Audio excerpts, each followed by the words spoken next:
I'm Riley from Bodyartforms, and today I'll be teaching you basic cleaning for all jewelry. Your jewelry needs a little upkeep from time to time, but the method to clean each piece can differ depending on its material. We're here to give you a quick rundown on how to clean and maintain your jewelry to keep it sanitary and looking its best for as long as possible. Before we begin, a couple things of note. Firstly, this video is purely for general cleaning and upkeep for your jewelry. These are not methods of sterilization. Secondly, jewelry should never be cleaned with alcohol or harsh chemicals. These could damage your jewelry over time or cause pitting, discoloration, or general degradation of your jewelry. It's generally best to stick to warm water and gentle antibacterial soap.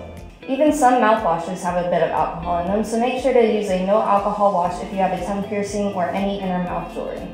Jewelry should also not be boiled, nor should you attempt to sanitize it with a lighter. Most jewelry can be cleaned with gentle soap and warm water. This includes all metals, glass, silicone, bioplast, and acrylic. Simply use your hands or a soft bristle toothbrush to clean and dislodge any particles. Always dry your jewelry immediately. Some metals like brass or silver will begin to tarnish if left wet.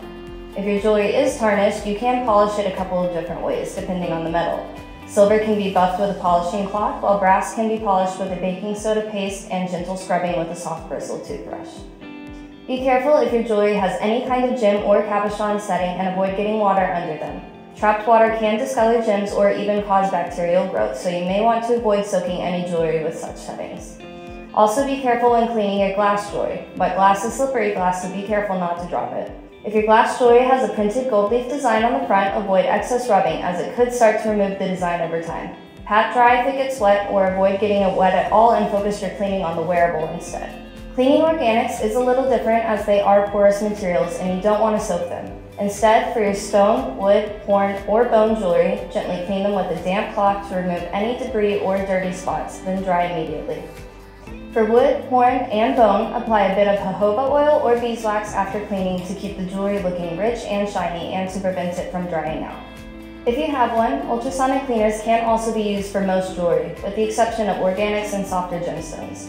These machines work by pulsating ultrasonic waves through a water and cleaning solution mixture to help remove unwanted substrates and hard-to-reach particles. Do note, just like the methods already mentioned, ultrasonic cleaners are for cleaning and are not sterilizing your jewelry. We hope this helps you keep your collection clean and looking brand new. Thank you so much for watching, and make sure to follow us on all of our socials at Bodyartforms.